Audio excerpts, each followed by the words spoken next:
Hi everybody, this is your PowerPoint for Chapter 22 in your textbook. Chapter 22 deals with dietary patterns and the development of different forms of cancer.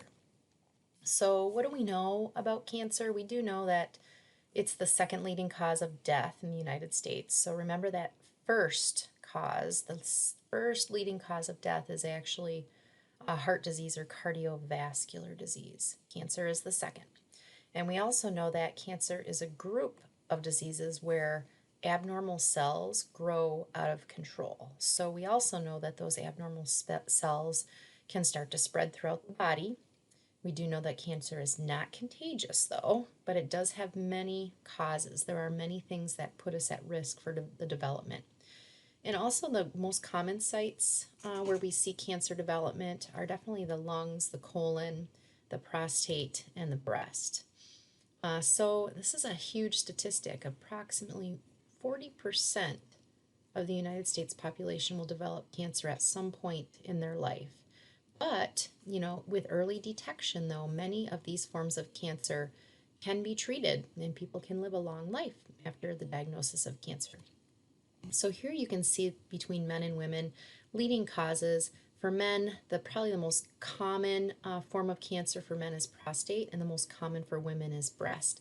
And again, though, when we talk about early detection, so men doing self-testicular exams, women doing self-breast exams at home, going to your physician and having the checkups that we need to have for women, mammograms on a regular basis, for example.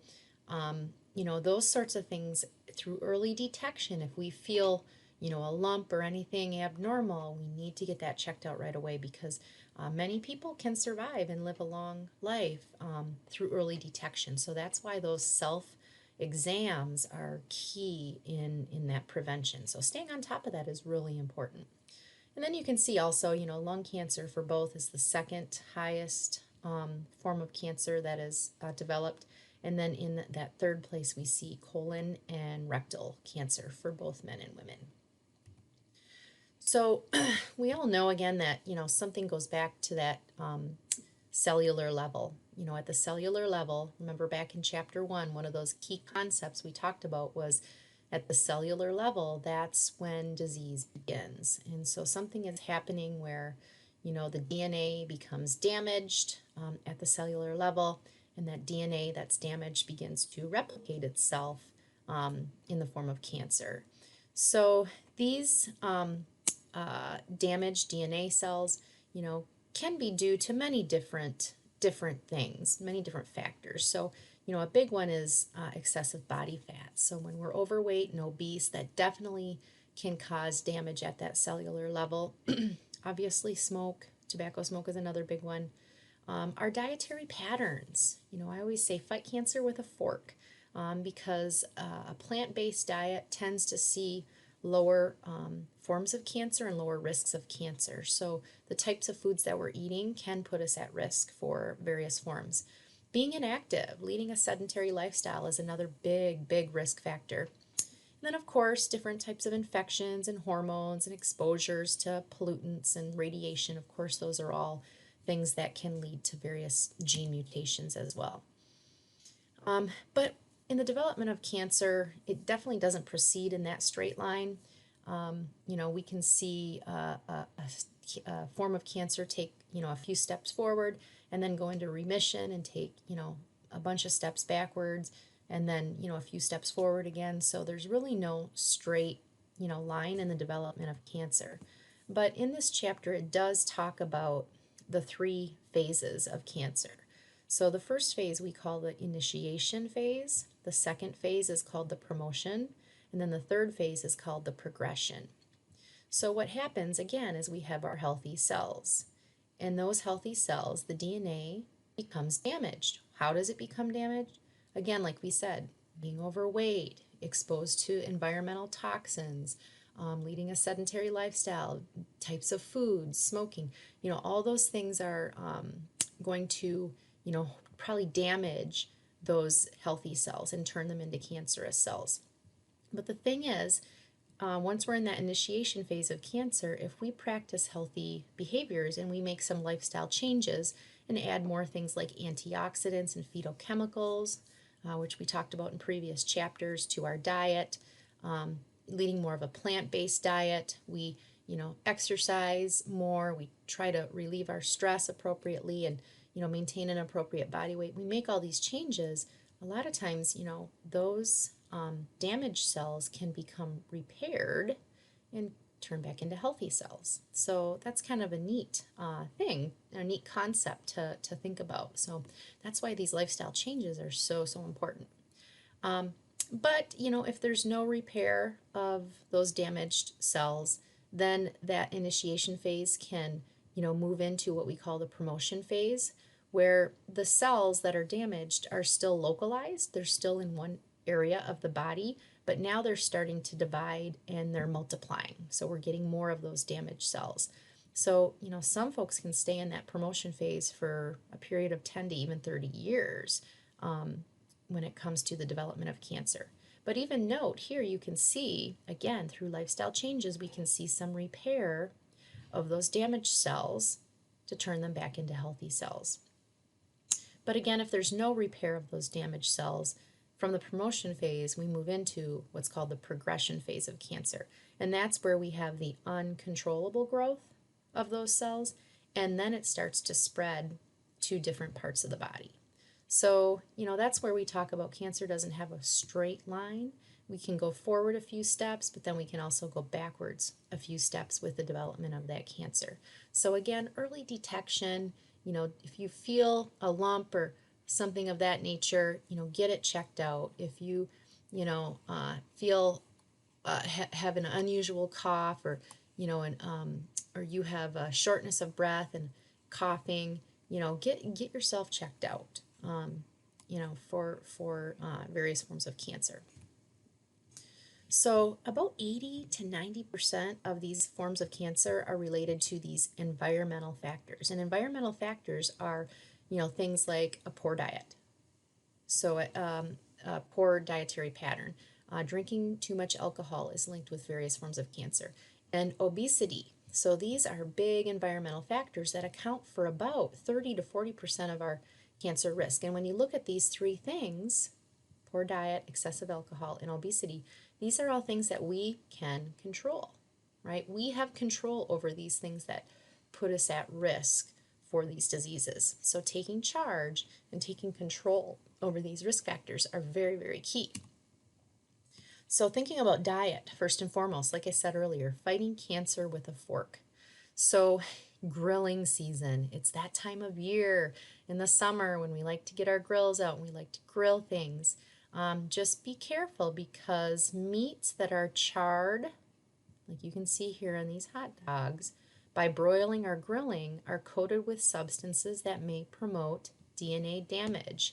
It's called HCA, heterocyclic amine. So it is found within the red meat, so it can be any type of red meat that we grill, and when it's exposed to really high heat, like broiling or grilling, maybe under a direct flame, that brings out the HCA content, which promotes DNA damage. So if you're going to grill, and if you have the chance to turn one burner off, maybe grill over the side where the burner's turned off, maybe grill on a higher grate so it's not over the direct flame. So in other words, don't char your meat like this. Or if you do, cut those pieces off and don't eat those pieces. Okay, so just something to think about for grilling season. And one other thing I wanted to point out too is, see these things that are pictured? Hot dogs. Hot dogs are the #1 worst food you can eat. And if you Google hot dogs and childhood lymphoma, which I encourage you to do so, look at the research linking children who eat a lot of hot dogs with childhood lymphoma. It's really impacting to read some of this research. So take a look at it. But yeah, hot dogs are the #1 worst food you can eat. So I encourage you to stay away from eating hot dogs and going to the #1 best food you can eat, which I had said earlier in the semester, which was broccoli. Broccoli, #1 best food you can eat. So what are some dietary patterns that can reduce your risk of cancer? Number one, rely on food for nutrient needs. If we think of food as fuel, a lot of times we tend to make better choices. So if you eat to live, eat for energy, and think of, I need to get this fuel out of the food so I can function at my highest ability every single day, a lot of times we make better choices. So I always say garbage in equals garbage out, right? You're going to feel terrible if you're eating a lot of garbage types of foods. Um, Try dietary patterns that are more plant-based. Again, plant-based diets are really linked with lower forms of cancer. So that means 5 or more servings of vegetables and fruits a day. 5 to 9 servings a day of fruits and vegetables is really the key recommendation. Eat more whole grains. Have more of these dried beans, nuts, and seeds. Include fish, seafood, chicken. Try to limit the intake of the red meat or the processed meat, like we just said, the bologna or the hot dogs, bologna, a lot of your deli meats. Don't eat the charred portion of the meat. Watch your alcohol intake because excessive alcohol intake leads to cancer, and watch those foods and beverages that have added sugars.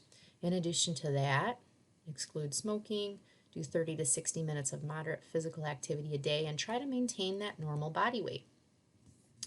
So foods that contain this variety of vitamins and minerals, they also contain fiber and phytochemicals. And all of these things help prevent the DNA damage. So again, choosing your plant-based foods is going to give you more of a variety of these vitamins, minerals, fiber, and phytonutrients. So plant foods, how do they reduce their cancer risk? Well, they have this antioxidant value. Okay, so it's an anti-inflammatory value. So they help reduce or neutralize that reactive oxygen and other molecules that prevent them from damaging the DNA. Okay, so it kind of renders those cancer-causing DNA cells helpless, so they can't multiply and turn other cells, healthy cells, into cancerous cells. So where are we going to find a lot of these antioxidants? Again, colorful fruits and vegetables are where you're going to find a lot of these. So make your plate colorful, choosing more fruits and vegetables. And again, cruciferous family vegetables are some of the best ones you can choose. So broccoli, cauliflower, Brussels sprouts, cabbage, those are all considered cruciferous family vegetables, and they are cancer preventative.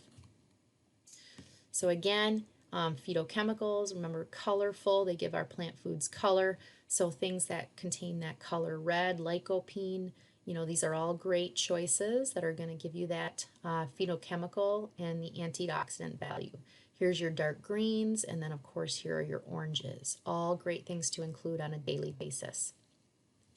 And as far as cancer treatments, there are a lot of bogus cancer treatments out there. So a lot of unorthodox treatments that don't work. So be cautious about things that you might hear. And just because one person says, hey, do this, it worked for me and it helped reduce my cancer, or my cancer went away because of it. Until these bogus treatments are proven scientifically to work, we want to go with the proven, hard facts of what works as far as cancer prevention. So just be cautious of these bogus treatments that are out there today.